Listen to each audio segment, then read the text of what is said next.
Yes, a brand new iPhone for 2020 has just been announced, and it's this one. The iPhone SE is coming. In fact, pre orders are happening right now. It is the 17th of April 2020. The new iPhone SE Generation 2 version 2 is now available for pre order, and it will be shipping on the 24th of April. So it's just a week away if you're watching this live. If you're watching on the replay, you may already have one, or you may have the ability to buy one right away.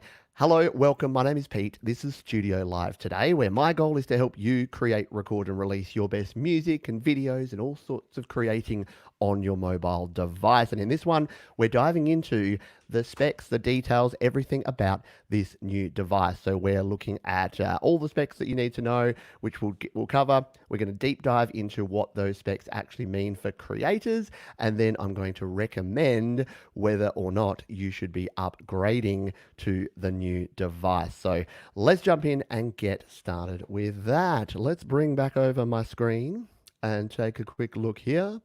So here is, I'm on the wrong one. Here is all the details that we have here, and this is what you're going to see if you go over to the Apple website right now. You can see here, here's the basics. We got the 4.7-inch Retina HD display, the A13 bionic chip.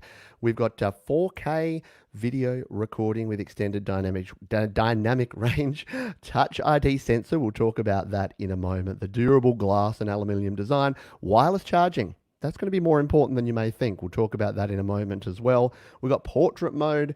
It's water and dust resistant, stereo recording, and the most important thing of all, of course, is it comes in red, which, as we know, goes faster than all other colors. So you can get it in the nice shiny white, the black, and the red. Capacity comes from 64 gig up to 256 gig. And the price, this is the big one. The price starts at $399 US. So that's equivalent to $749 here in Australia, and I think it's 419 Great British pounds. Didn't do the euro conversion. Apologies for that.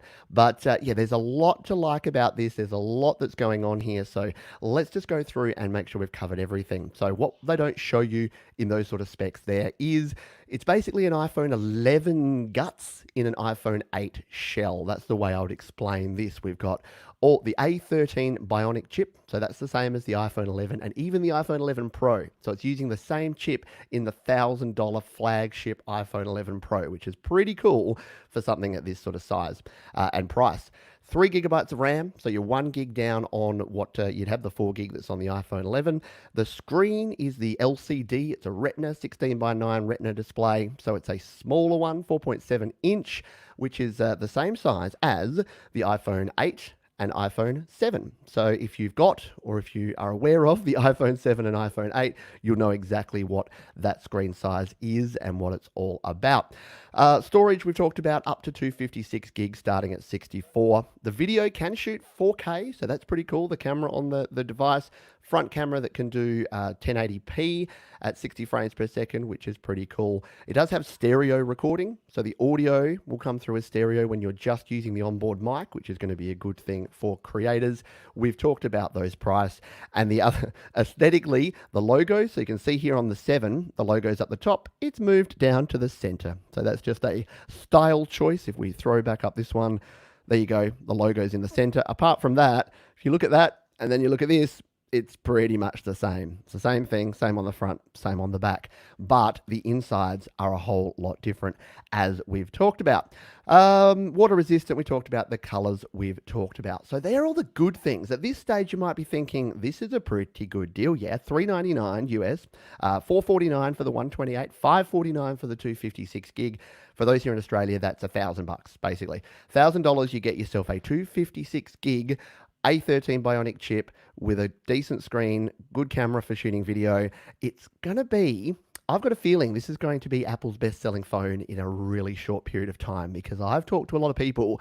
A lot of them are rocking iPhone 6s. They're rocking the iPhone SE, the original, or a 7 or an 8. This is a pretty solid upgrade, but it's not all roses, right?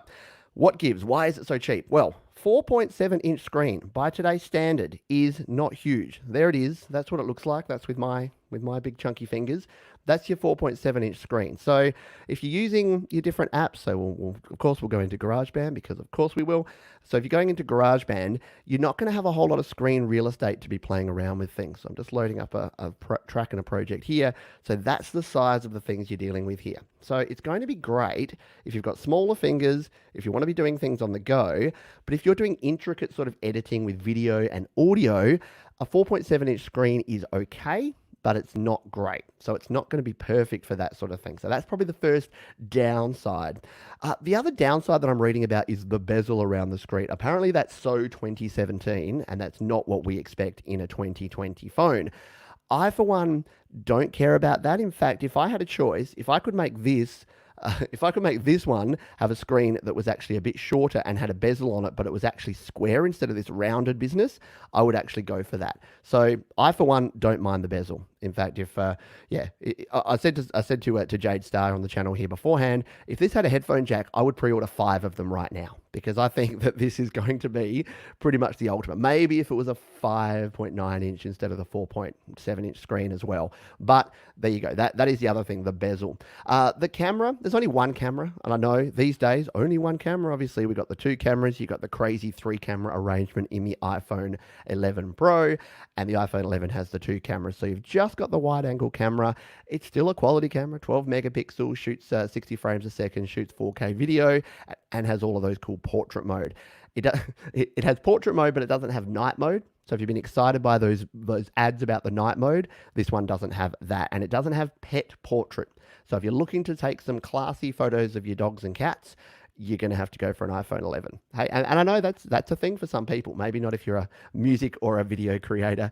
So no night mode, no portrait mode, and it has Touch ID. And funnily enough, because we're here in April 2020, a lot of people are saying Touch ID is actually good, because if you're wearing a mask on your face, your Face ID is not going to recognize you. So a lot of people are having some difficulty when they're out and about. Then again, if you are out and about, you probably shouldn't be touching your phone, because your phone screens is like grottiness. So unless you're cleaning and disinfecting your phone regularly, don't be touching your phone a whole lot. Use your wireless devices or your remotes or things like that. And of course, like all of our phones these days, there is no headphone jack. In fact, someone made a comment when I first put out this video, or the preview of this video, to say, yeah, but it doesn't have a headphone jack. And I'm like, well, basically the 6S was the last phone that'll still run iOS 13 that has a headphone jack. And to be perfectly honest, I still love my 6S, and my 6S Plus, in fact, it's sitting over here. It's probably not charged. Here it is. Yes, my 6S Plus, the old classic form factor, including the headphone jack. But I just think that we're being left behind, and we're going to have to switch over and use the dongles, use an audio interface, use something else to get your audio out, because I think headphone jack's days are numbered. And by numbered, I mean over. Let's take a deep dive into some of the specs here, and then we're going to finish off with, should you actually upgrade? Because I think that's the question on the tip of everyone's mind, tongue, lips. We'll jump into that. So the deep dive on the processor, as we talked about, the A13 bionic chip. In fact, let's bring up the Apple stuff over here so that you have something to look at that's not my melon while we talk about this. So the A13 bionic, why is that important? Well, it is a big upgrade on the A11 or the A12 even. So the chips in previous generations of iPhones. So if you've got an iPhone 7 or 8 or even a 6 or the original SE, you're going to get a lot better performance. That means snappier loading of your apps, the actual functioning of your apps, switching between apps, and just general day-to-day use is going to be a lot quicker. Screen-wise, we've talked about, that is no different. The 4.7-inch Retina HD display is fine. It does the job. It'll be cool. Touch ID we've talked about. We don't need to go into much more detail with that, except that some people love it. Some people have completely converted to Face ID, and that's all they want from now on in. I know there are a lot of people, I talk to people that desperately want a Touch ID phone. They don't like the Face ID at all, and they want that button and the home button as well. So they want an actual home button to actually double tap and get to and from different things. So that is going to be on there. We talked about the glass. The video, so the video this is going to shoot, it's got the same camera as the XS basically, like as the wide angle of the XS, not the ultra wide. So it doesn't have the second camera, but it's got the same camera as the XS. So it's not right up there with the optics of the iPhone 11, but it's pretty darn close. And if you're just shooting standard 16 by 9 or 1080p or 4K video, it's going to do a great job. Same with the front camera, 7 megapixel, 1080p. It's going to be absolutely fine for what you're creating. And I think you could even shoot, like I shoot plenty of video just using this, my iPhone 7, and the video quality, even at 1080p, is absolutely fine, especially for playback on mobile devices. So for video creators out there, I think you'll be fine. Wireless charging. Now, why did I say before that that is super important? I love wireless charging on my iPhone XS because it frees up your Lightning port for everything else. So instead of having to use random weird adapters and things, you can just have this on a wireless charging pad and then have your Lightning port used just for data. You don't have to worry about your charge. And I find that super useful because if you're using audio applications, you don't want to have to be plugging in and worrying about hubs and other things and using the USB 3 adapter all the time. You can just use the wireless charging and be done with it. The water and dust resistant, I wouldn't go dunking this. So it does have the, what is it, the P67 or something? I did note it down here. It is the... I did note it somewhere, but I can't find it now. IP67. So it's water resistant up to 1 meter for up to 30 minutes or something like that. But it just means you can take it out in the rain and you don't have to freak out. But I wouldn't go dunking this in your swimming pool. I don't think it would actually end up doing well there. And the other cool thing is that the size and form factor means that all of your cases, all of your accessories, everything available for the iPhone 7 and 8 right now is going to work with your new SE. And that's a big deal because if you're upgrading from a 7 or an 8 anyway, you can just swap it all out. Your same screen protectors, your same cases, your same everything. I think that's pretty cool. One final thing, and we talked about the screen before, is it's a 16 by 9 screen. Doesn't sound big, but one of my biggest failings of the iPhone XS is that it has this weird elongated resolution screen, which is okay when you're viewing, but when you're viewing a video, it chops up the top and bottom. And for me, when I do tutorials, I know this is very specific to me, but if I do a tutorial, it's at this weird aspect ratio that if I use GarageBand, it stretches it way out, and then I try and make it into a 16 by 9 video, and I got black bars on the tops and the bottoms. So for that reason, I may be picking one up just for making tutorial videos because I'll have a 16 by 9 screen and I'll have really good quality processing, which means it's going to record my screen. It's going to get high quality video that I can then use in my video tutorials. But I know that's a pretty slim sort of test case.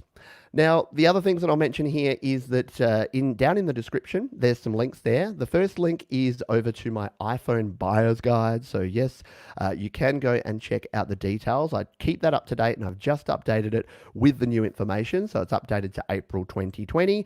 I've got my latest video that you can see up the top there that you can watch about my recommended iPhones, which doesn't include this one because it's brand new, but I'll have to update that. And then I've got what the minimum solid performance and best performance are. So we'll find out where the SE slots in. It's probably actually going to be down in this best performers, and I think the XS is going to take a wee step back. That's just my gut feel on that.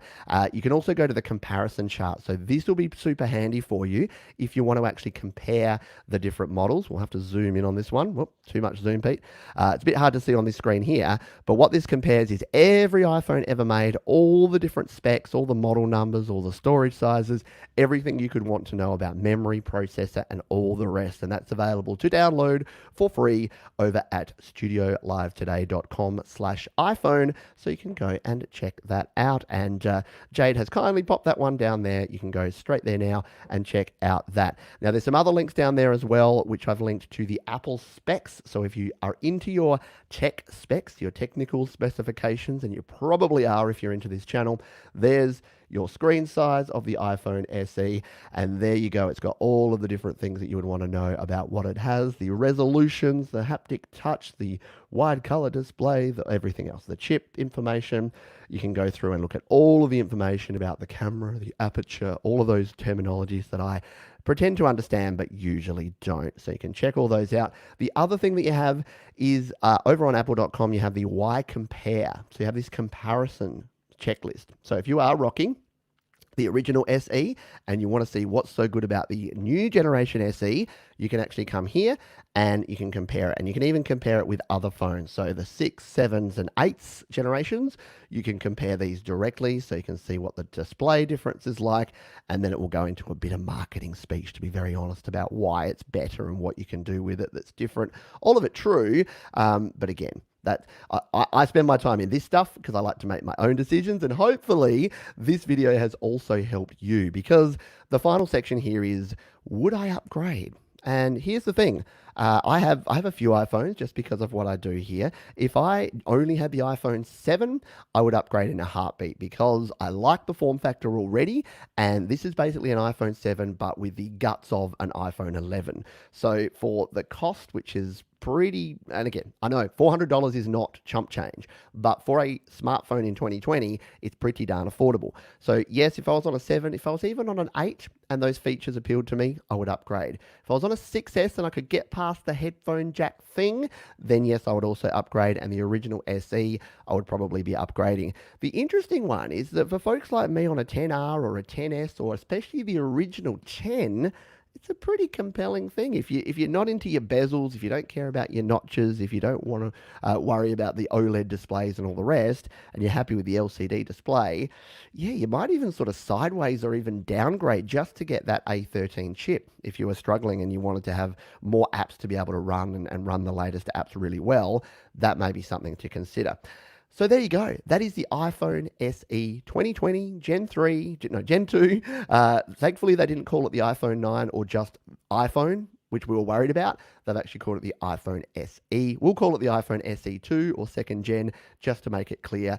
Head over to studiolivetoday.com/iPhone if you want to find out all the details about this and every iPhone for music and video creation.